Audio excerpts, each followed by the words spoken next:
Hello friend, how are you? I'm Advocate Gaurav Kumar Gupta. I am MBA Finance and Chartered Accountant and PhD holder. My project Derivative Market Future Trend Analysis. आज हम judgment writing के बारे में बता रहे हैं। Format of judgment in different state Chhattisgarh Madhya Pradesh format of judgment of civil case the court of designation of जज district पहले तो लिखेंगे the court of designation of जज, फिर उसके बाद लिखेंगे डिस्ट्रिक्ट, उसके बाद लिखेंगे state presided by name of जज, उसके बाद सी एन आर नंबर दाएं साइड में लिखेंगे C N R number, civil suit number, उसके बाद डेट ऑफ इंस्टीट्यूशन, फिर प्लेंटिफ बाएं साइड में लिखेंगे plaintiff name son of age, उसके बाद RO ऑक्यूपेशन, उसके बाद दाएं साइड में लिखेंगे प्लेंटिफ, उसके बाद वर्सेज लिखेंगे डिफेंडेंट नेम, डिफेंडेंट का नाम लिखेंगे, उसके बाद सन ऑफ, उसके बाद एज लिखेंगे, एजेस लिखने के बाद RO लिखेंगे, RO के बाद ऑक्यूपेशन लिखेंगे और दाएं साइड में डिफेंडेंट, उसके बाद प्रेजेंट काउंसिल लिखेंगे, प्रेजेंट काउंसिल में श्री डैश फॉर प्लेंटिफ, फिर श्री डैश फॉर डिफेंडेंट, ये आपको बीच में लिखेंगे। फिर judgment pronounce on day of 2008, पहले जजमेंट का प्रोनाउंस डेट लिखेंगे। इंट्रोडक्शन रिगार्डिंग सूट, सूट के रिगार्डिंग इंट्रोडक्शन लिखेंगे। एडमिट फैक्ट को लिखेंगे। Plaintiff case in brief, plaintiff के केस का ब्रीफ लिखेंगे। डिफेंडेंट के केस इन ब्रीफ लिखेंगे। उसके बाद इशू को लिखेंगे। इशू लिखने के बाद dealing with each issue either separately और साइमल्टेनियसली। लास्ट पारा में हम रिलीफ को लिखेंगे। Decree to be drawn accordingly.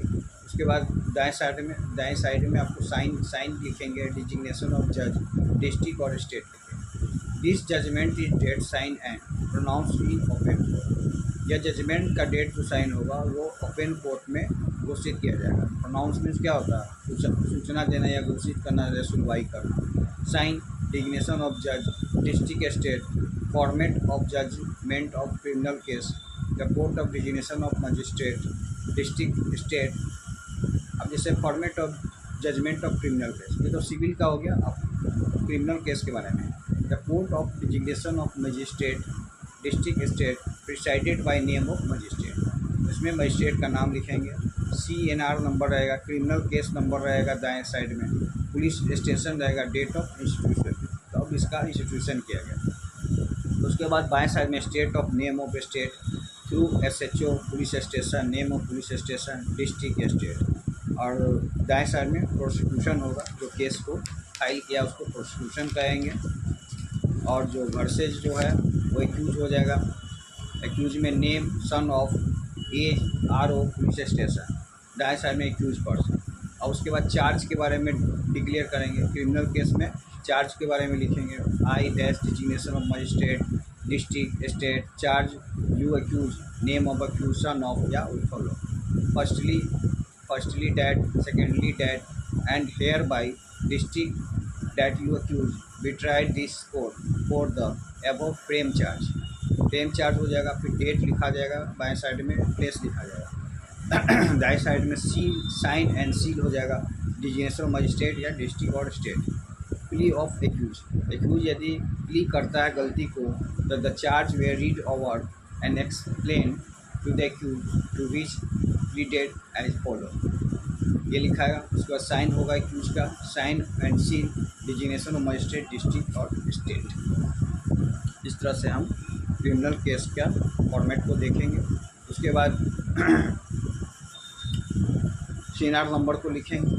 इस तरह से आपको हर एक पॉइंट को चेक करना होगा। इस तरह से फॉर्मेट को फॉलो करना पड़ेगा। अगला वीडियो हम इसके एक एक सेक्शंस के बारे में जिक्र करेंगे कि जजमेंट राइटिंग में कौन कौन सा सेक्शन वेरी भी इम्पोर्टेंट है। सिविल केस में कौन सा इम्पोर्टेंट है। क्रिमिनल केस में कौन सा सेक्शन जो डायरेक्ट जजमेंट राइटिंग से इंटरलिंक करता है।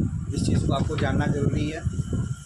अब जैसे मान लें कि आपके पास सेक्शन 115 आएगा, 160 आएगा, ये सब सेक्शन जो इम्पोर्टेंट सेक्शन है जो डायरेक्ट जजमेंट राइटिंग से रिलेटेड है। जैसे code of criminal procedure code 1973 था, इसमें जो BNSS BNSS में कन्वर्ट हुआ है। जैसे 41B को हम लेते हैं, 154 था, 162 था, अब 173 में आपको FIR को दर्ज किया जाता है। तो इस सब चीज़ को आपको एक एक को बारीकी से समझाएंगे अगले वीडियो में। आज का वीडियो यहीं पे बाइक आउट कर रहे हैं।